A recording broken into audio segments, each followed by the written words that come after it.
யாருங்க சாதி பாக்குறா. படம் பார்க்க சென்றேன், காதலின் பெயர் நாடக காதலாம்.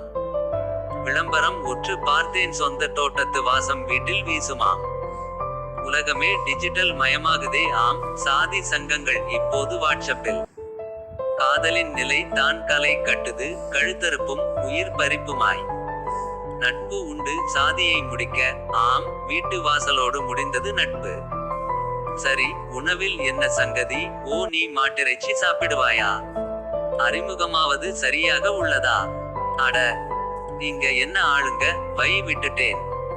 தத்துவவாதிகளின் தர்க்கத்தின் நிலை, சாதி வெறி தவறு, சாதி உணர்வு சரியாம். சாதி இப்போது செருப்பிலோ குவளையிலோ சட்டையிலோ இல்லையே, பிறகென்ன? அது சரி, சாஃப்ட்வேர் அப்டேட் போல சாதியும் தன்னை புதுப்பித்துக் கொண்டே உள்ளதே. இனியும் வாய் கூசாமல் சொல்வார்கள், நீ வேண்டுமென்றால் பாரேன். அப்படி என்ன சொல்வார்கள்? இப்போல்லாம் யாருங்க சாதி பாக்குறா?